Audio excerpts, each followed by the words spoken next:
It seems like the baby has something to say. At the celebration for my son's 100th day since birth, my 8-year-old niece began to say this while glancing at my husband. "Can you tell me what the baby is saying?"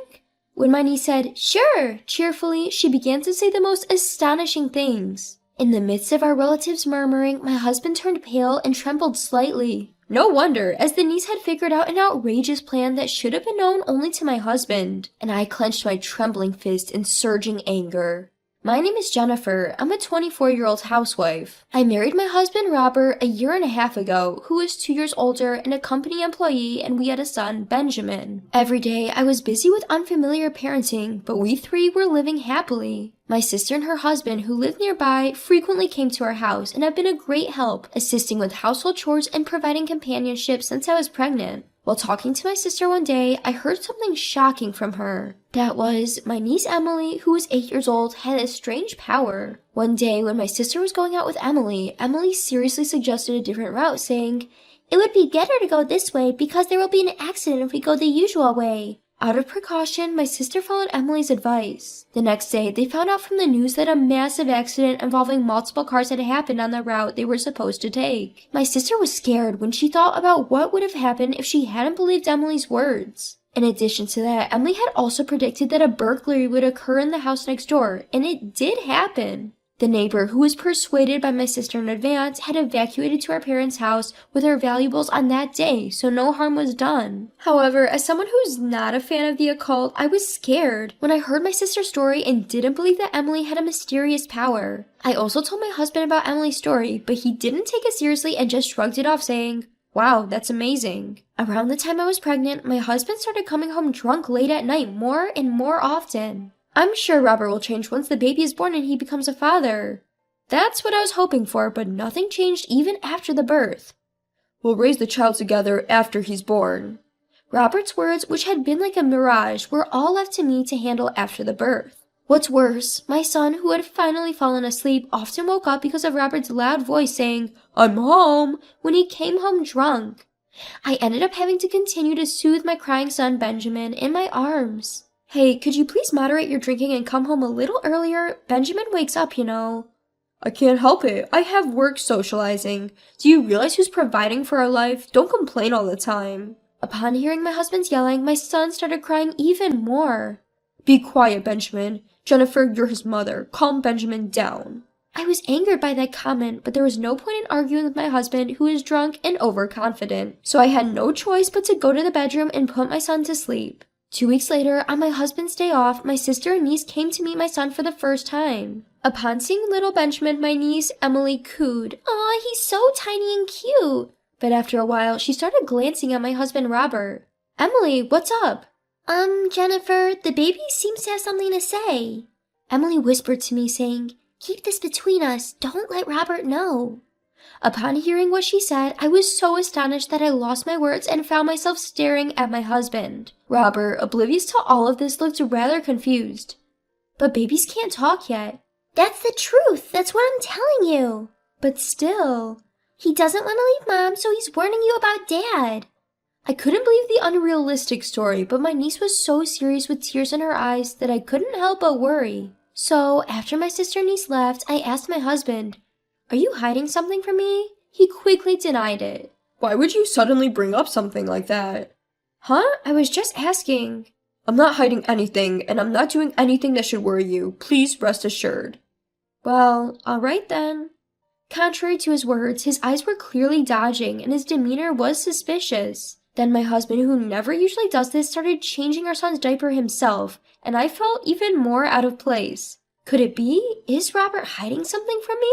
The mysterious words Emily had said wouldn't leave my mind, and I started to feel uneasy about my husband. The next day, after my husband went to work, my sister and niece suddenly showed up at my house. "Sorry for coming so suddenly. Emily insisted on coming to Jennifer's place." My sister looked apologetic, but my niece's expression was serious. "Don't apologize, sis. Welcome. Emily, please come in." When I nodded, my niece neatly arranged her shoes and entered the house, looking fondly at Benjamin, who was sleeping in the crib. But while I was preparing a drink in the kitchen, I noticed that my niece had gone to my husband's study and was staring at one point. "Emily, what's going on?" "Jennifer, it's hidden here." "What?" When I followed my niece's pointing finger to my husband's bookshelf, I found his hidden diary and some documents tucked between the books. I had no idea my husband kept a diary, but I couldn't help but peek inside, even though I felt bad about it. There, in vivid detail, was a shocking plan my husband had been secretly concocting. I can't believe he was planning something like this. I was scared, my hands were shaking, and at that moment, I finally realized that Emily's mysterious power that my sister had told me about was real. When I showed the diary to my sister, she was surprised, but she gently held my hand and said, "It's okay, I will protect you, Jennifer." "Because I'm worried about you, Jennifer, can Emily and I come here whenever Robert is off work?" "Of course, sis, thank you." As I felt reassured by my strong sister, tears started to flow. My niece was looking up at me, worried. "I'm sorry for doubting you before, sis. Emily's words were true, weren't they?" "I told you, didn't I? But I'm really glad we caught it before it got serious." "That's true. It's all thanks to Emily. Thank you." Not at all. You're welcome. Although I returned a smile to my niece who was smiling shyly, I felt my love for my husband gradually turning into resentment. I won't let this go. I'll get back at him. Thinking this, I decided to take revenge on my husband at our son's first meal ceremony, where both of our parents would be present. From then on, my sister and niece would come to our house whenever my husband was off. However, my husband, who had been friendly at first, gradually became grumpy. Eventually, he started wanting to go out to be alone with me, even when my sister and niece were there. "Hey sis, do you mind taking care of little Benjamin for a while so Jennifer and I can go on a date, just the two of us?" "No, that's impossible, Robert. Benjamin will just cry nonstop without his mama, right?" "But I think Jennifer needs a break sometimes too. Even just getting outside and breathing in the fresh air could be refreshing." "Well, in that case, there's no need to go out and about. Why don't you two go out into the backyard and get some fresh air? It's such a beautiful day, it'll definitely feel good." My sister always had a clever rebuttal that left him without a comeback, careful not to upset him. That's when I started noticing that Robert seemed to be irritable all the time. Then we finally reached the day of Benjamin's first bite ceremony. For this special occasion, my parents, my sister, and her husband, and my in-laws gathered at our home. I prepared a meal with all my heart and began the ceremony by placing the dishes on Benjamin's special eating utensils. "Benjamin, look over here. So cute." Robert, completely smitten with his son, was filming the event with a beaming smile. My father-in-law looked at him with a delighted expression and said, "Robert, you're such a great father." My mother-in-law, with tears in her eyes, nodded in agreement. Our son, not really understanding what was going on, seemed happy to be surrounded by everyone. And after the ceremony, we all decided to have a meal together. In the warm and friendly atmosphere, my niece Emily wasn't eating much. She just sat quietly watching Benjamin. "Here you go, Emily, your favorite orange juice." My sister tried to distract Emily and talk to her, but Emily didn't respond. I started to worry if she was sensing something again, and that's when it happened. Robert, do you love money more than Jennifer? With Emily's words directed at my husband, the lively atmosphere came to a standstill, and everyone froze in their seats, their eyes fixed on Emily. "Emily, why would you say such a thing?" "Because the baby told me so." My sister and I exchanged surprised glances, but everyone else seemed confused. "Come on, Emily. Little Benjamin can't talk yet, can he? You shouldn't tell lies, okay?" Robert, sitting next to her, was laughing as he patted Emily's head, but she angrily pushed his hand away. "It's not a lie. The baby said, Daddy's trying to get money by pushing Mommy from a high place." "Daddy? Me? No way. I would never do such a thing." "Benjamin said, I love Mommy so much. Stop it, Daddy." Upon hearing Emily's words, everyone's faces went blank. Among them, only Robert became pale, his lips trembling. "That's absurd. Stop making things up." Suddenly angry, Robert banged on the table. Emily's face tensed, and Benjamin looked as if he was about to cry. I wanted to keep things harmonious until the end of the meal, but it seems that's impossible. I stared at my husband with cold eyes. "You've been funneling company expenses to a hostess, haven't you?" "Huh? What are you talking about?" I thrust a diary I had found on my bookshelf at my husband, who was looking dumbfounded. "It's all written here. Do you plan to deny it?" That's about a subordinate at a company. There's no way I would do something so stupid." My husband's forehead was covered with beads of sweat as he strained to make an excuse with a strained smile. "Moreover, reading someone else's diary without permission is the lowest thing you could do. It's a violation of privacy, isn't it?"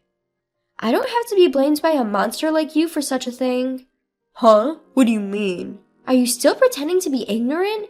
You've been dipping your hand into the company's finances and planning a horrific scheme to cover it up before it gets discovered. I opened the page of the diary where the plot was written, shoved it in front of him, and he averted his eyes. So what? That's a story idea I had when I was thinking of writing a novel. A mere diary doesn't serve as any proof. Oh, really? Can you still say that after seeing this? I took out a certain document. Do you recognize this? This is the life insurance policy you've been hiding. Why did you take out $100,000 worth of insurance on me? What were you planning to do? That is... You plan to pay off the expenses you embezzled with the insurance money you'd get after you made me disappear. Isn't this solid proof? No, well... Actually, it was all revealed to me when my niece whispered in my ear for the first time when she came to see my son. Robert is planning to take Jennifer to a high place because he wants money and push her from behind. I couldn't trust my husband from the moment I heard those words. Both sets of parents stared at the situation with shocked expressions. Cornered by me, he couldn't say anything in response and hung his head, but suddenly he clung to my leg and began to prostrate himself. Jennifer, I'm sorry. Please pay back the money I misused from the company for me. Why should I have to do that? Don't say things like that. We're a couple, aren't we? If the company finds out, I'll be fired. Then how will we live? My husband had lightly considered my life for his own safety. I regretted deeply why I had gotten together with such a man. I can't be a couple with a scary person like you anymore. Let's divorce for the sake of Benjamin, because it's a bad influence. I shoved the filled out divorce papers in front of my husband and claimed $20,000 in damages and $500 a month in child support. No way. Benjamin is still small, isn't he? It's not a joke to pay such a large amount of money on top of getting a divorce. Come on, stop your fussing and sign the divorce papers quickly. The miserable sight of my husband throwing a tantrum like a child, crying, "No, no," and scattering tears made me nauseous. Then my father-in-law, who had been silent until now, shouted at my husband. Robert, cut it out. Perhaps as a father, he could no longer stand to see his son's shameful behavior. And my husband, who was told by his father-in-law that you have no right to refuse divorce and compensation, reluctantly signed the divorce papers. After that, my in-laws repeatedly bowed to me, took my husband, and left the house. The next day, I submitted the divorce papers to the municipal office, and I contacted my ex-husband's company and reported that he was misusing the company's expenses. After that, my ex-husband's misdeeds came to light and he was apparently fired from the company. My ex-husband, in order to pay alimony, child support, and compensation to his company, had to sell his house he's currently living in and working as a construction worker from dawn till dusk. I thought about reporting this incident to the police, but the only evidence I had was what my husband had written in his diary. Instead, I decided to be grateful that my niece and son were able to prevent it from happening. Now, I'm back at my parents' house living a peaceful daily life with my son. My sister and niece visit my son almost every day, and I can't help but smile when Emily tells me, "Benjamin says he's happy to be with Mom all the time." Looking at my son laughing heartily, I pledged in my heart to continue pouring out smiles and to protect him firmly with my own 2 hands.